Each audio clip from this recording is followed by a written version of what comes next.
Satuan Narkoba Polres Aceh Tamiang berhasil menangkap 2 orang tersangka asal Aceh Utara dan mengamankan 6,2 kg narkotika jenis sabu-sabu di Kampung Sungai Kuruk, Kecamatan Seruai, Kabupaten Aceh Tamiang. Ya, kedua tersangka masing-masing berinisial SY dan ME mengaku barang haram ini akan dibawa menuju Aceh Utara atas perintah ZF.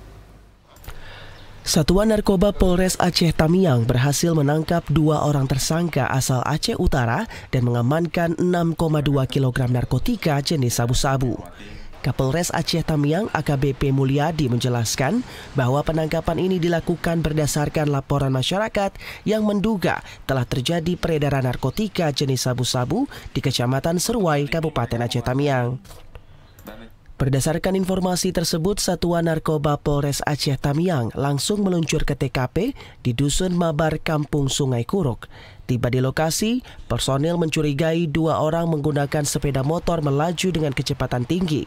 Saat diberhentikan dan dilakukan pemeriksaan, didapati kedua tersangka ini membawa 7 bungkus narkotika jenis sabu-sabu dalam 1 karung goni.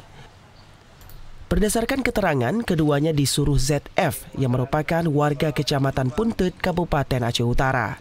Saat ini, kedua tersangka berikut barang bukti telah diamankan di Mapolres Aceh Tamiang untuk pemeriksaan lebih lanjut.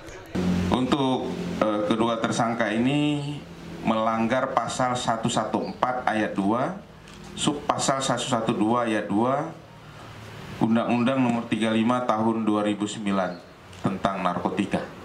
Ancaman hukumannya 5 tahun, paling lama 20 tahun, atau denda mati, atau seumur hidup, atau denda maksimum 10 miliar. Kapolres menambahkan setelah diamankan barang bukti narkotika jenis sabu-sabu seberat 6,2 kg ini langsung dilakukan pemusnahan dengan melibatkan Kejaksaan Negeri Aceh Tamiang, Pengadilan Negeri Kuala Simpang, Dinas Kesehatan Kabupaten Aceh Tamiang, dan Badan Narkotika Nasional Kabupaten Aceh Tamiang. Pemusnahan barang bukti ini merupakan bentuk komitmen kepolisian dalam penegakan hukum dan pemberantasan peredaran narkoba, sekaligus juga pesan tegas kepada semua pihak bahwa Polres Aceh Tamiang serius dalam memberantas narkotika. Dari Aceh Tamiang, Abdul Rozak, TVRI Aceh melaporkan.